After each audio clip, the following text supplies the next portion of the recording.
website right now and download my free course on alternate picking mastery.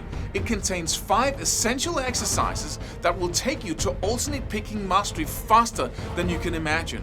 And then I've included my method of how to lay out a practice plan in just 1 to 2 minutes that will absolutely boost your results like nothing you ever tried before. So go download it right now. It's free.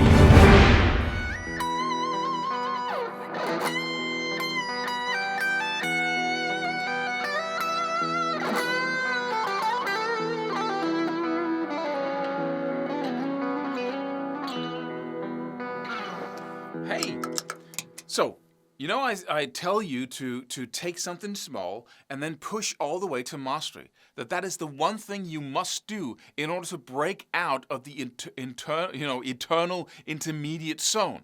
You take, if it's alternate picking, you take 3 notes on one string, and you say, I'm going to play those 3 notes as accurately and as precisely and as fast as anyone in the world, or die trying.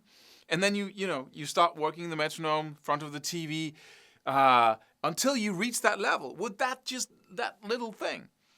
It might be chords, right? You might take a couple of chords and then say, okay, I want to play this so fast, totally at the level of not necessary, right? So that I can be totally relaxed when I play. I can get all sorts of details in because I don't have to think about the shifting from one chord to another. And that's such an important principle. But then the question is, how do I know when enough is enough? How do I know what mastery really is? And you set that up. That's the answer. You say, okay, I can play these 3 notes at this level. Okay, how fast is that? If I take the metronome, what tempo is that? Okay, that's X number of beats per minute. And then I say, okay, I want to double it. That's my target. That's my level of mastery. Oh, I want to say, let's go up 50% or 25%. If you double it, you might not even be sure if you can actually do that, right? If that's even physically possible. But so set a target and then just, kill it. Go for it. Meet that target and that goal with so many repetitions, so much dedication that you absolutely crush it, and then move on to something else. Because the brain needs variety. It needs a new project. Then you might want to work on legato, right? You want to do 2 strings. But you need to move on. You need to go from one project to another, not to get sick of it, right?